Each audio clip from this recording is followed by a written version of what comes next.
Hi everyone, welcome to My English. I'm Hira and today we are here to discuss another question type in listening module, which is completion type and short answer questions. Well, this is not really a very difficult question type, but then yes, it should be discussed, and today we'll be taking up unsolved exercises based on the same.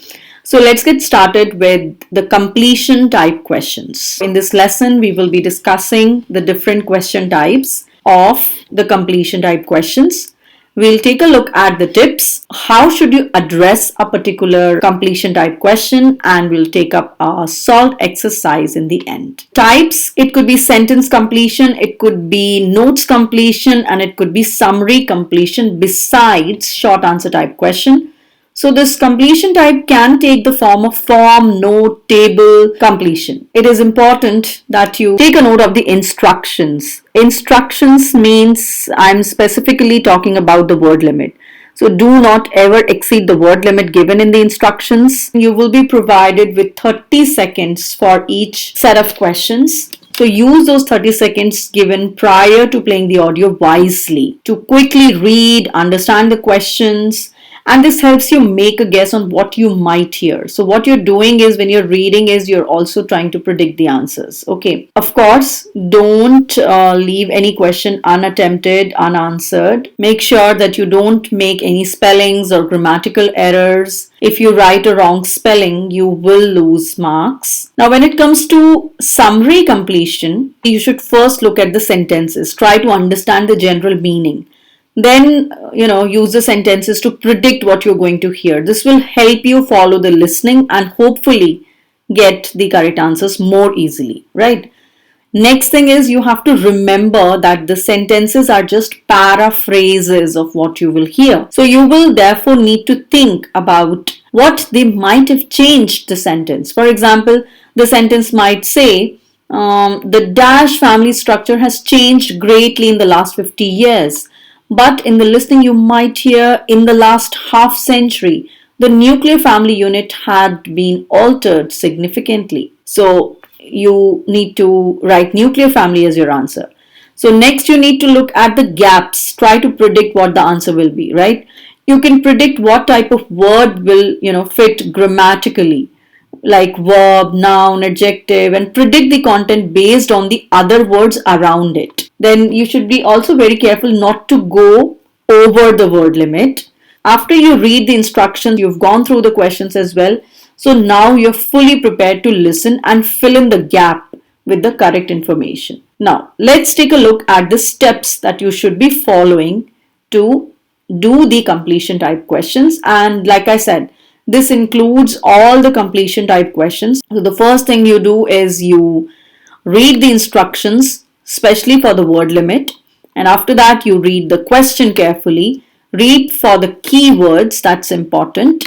Then you try and predict the answers. Sometimes you know what the answer could be, and you are also training your mind what to hear for. When you are, doing the completion type, the sentence completion questions, you are looking at the words around the gap to kind of predict what could be the right answer. Focus on listening.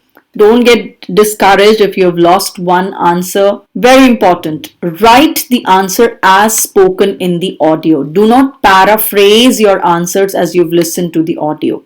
The question can get paraphrased, but the answer will not get paraphrased. Let's solve a problem. And this, like I said, it is a completion type exercise and it is based on Cambridge 16 academic test number 2. It is notes completion exercise. And let's take a look at the questions first. So first is instructions. Write one word only. Health benefits of dance. Now let's read the questions. Recent findings. So these are the recent findings in notes. And experiments on university students suggested that dance increases what? Okay. For those with mental illness, dance could be used as a form of dash. Okay. Benefits of dance for older people. Then benefits of Zumba. You won't be able to read the entire note in 30 seconds. So let's get going. I'm going to play the audio now. Part 4. You will hear a sports science student giving a presentation on the health benefits of dance. First, you have some time to look at questions 31 to 40. Now listen carefully and answer questions 31 to 40. Dancing is something that humans do when they want to have a good time. It's a universal response to music found in all cultures.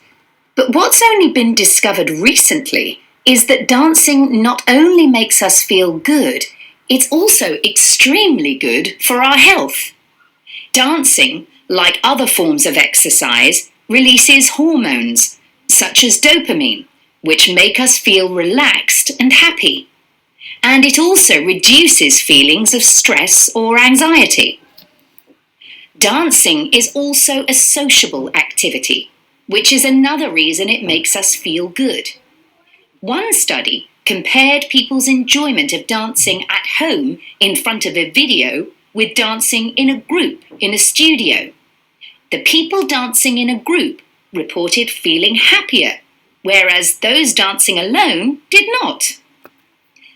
In another experiment, university researchers at York and Sheffield took a group of students and sent each of them into a lab where music was played for 5 minutes. Each had to choose from 3 options: to sit and listen quietly to the music, to cycle on an exercise bike while they listened, or to get up and dance.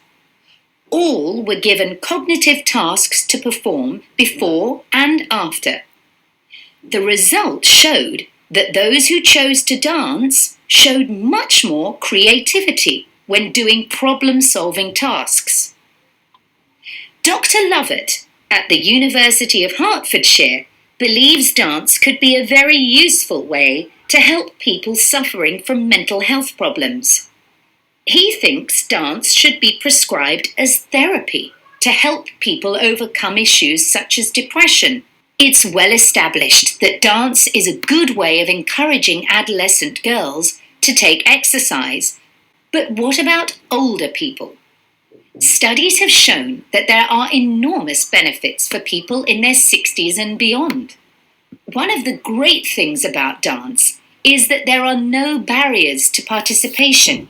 Anyone can have a go, even those whose standard of fitness is quite low. Dance can be especially beneficial for older adults who can't run or do more intense workouts, or for those who don't want to. One 2015 study found that even a gentle dance workout helps to promote a healthy heart. And there's plenty of evidence which suggests that dancing lowers the risk of falls, which could result in a broken hip, for example, by helping people to improve their balance. There are some less obvious benefits of dance for older people too. One thing I hadn't realised before researching this topic was that dance isn't just a physical challenge. It also requires a lot of concentration, because you need to remember different steps and routines. For older people, this kind of activity is especially important because it forces their brain to process things more quickly and to retain more information. Current research also shows that dance promotes a general sense of well-being in older participants, which can last up to a week after a class. Participants report feeling less tired and having greater motivation to be more active and do daily activities such as gardening or walking to the shops or a park. Ballroom or country dancing, both popular with older people, have to be done in groups. They require collaboration and often involve touching a dance partner, all of which encourages interaction on the dance floor. This helps to develop new relationships and can reduce older people's sense of isolation, which is a huge problem in many countries. I also looked at the benefits of Zumba. 15 million people in 180 countries now regularly take a Zumba class, an aerobic workout based on Latin American dance moves. John Porcari, a professor of exercise and sports science at the University of Wisconsin, analysed a group of women who were Zumba regulars and found that a class lasting 40 minutes burns about 370 calories. This is similar to moderately intense exercises like step aerobics or kickboxing.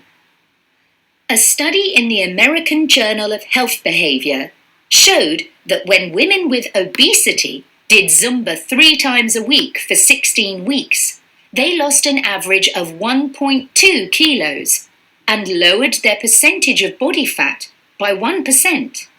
More importantly, the women enjoyed the class so much that they made it a habit and continued to attend classes at least once a week.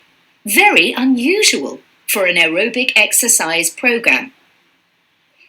Dance is never going to compete with high-intensity workouts when it comes to physical fitness gains, but its popularity is likely to keep on rising because it's such a fun way to keep fit. That is the end of part 4. So let's check our answers. The first one we had was creativity. This next one is therapy. Then we have fitness. Then it is balance. Okay. Then we have brain. 36 is motivation. 37 is isolation. 38 is calories. 39 is obesity. And 40 is habit. So I'll come up with the next lesson very soon. Till then, take care and God bless. Bye-bye.